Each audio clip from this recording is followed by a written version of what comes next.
এবারে আমাদের সামলাতে হচ্ছে বিহারের জল, ওদিকে ডিবিসি, ওদিকে ফরাক্কা, ওদিকে পাঞ্চেত, ওদিকে মৌরাক্ষী।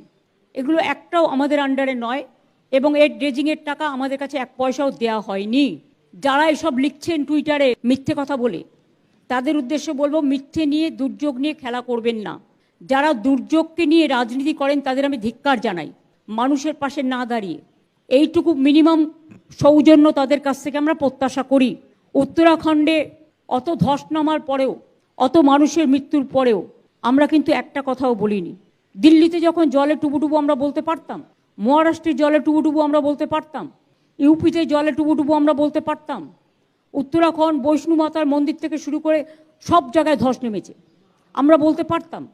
কিন্তু জেনে রাখবেন, ভদ্রতার একটা সীমা আছে। রাজনীতি করলেও আমাদের রাজনৈতিক সীমা লঙ্ঘন করা উচিত নয় এবং প্রকৃতি আমাদের হাতে নেই। আপনারা জবাব দিন না, ফরাক্কার ড্রেজিং কেন হয়নি? ফরাক্কার জল তো বাংলাদেশকে দিয়েছিলেন। পলি মাটি জমে গিয়ে সেই জলটা আমাদের এখানে চলে আসছে, বিহার ইউপির জলটা ফরাক্কায় আসছে, ফরাক্কা থেকে আমাদের গঙ্গায় আসছে। তা গঙ্গা যদি জল ধারণ ক্ষমতা কমে যায় এবং জলে জলে প্লাবিত হয়, তাহলে কলকাতার জলটা যে আমরা ফেলবো, কোথায় ফেলবো? আমাদের সরকার আসার পরে আমরা 5.5 লক্ষের ওপর পুকুর কেটেছি, সেই জলটাও সেখানে গিয়ে পড়ছে। 500 চেকডাম করেছি, তাতে গিয়ে জল পড়ছে। বাংলার জল বাংলার সামলানোর ক্ষমতা আছে, কিন্তু বাইরের দায়িত্বও আমাদের কাঁধে আসছে।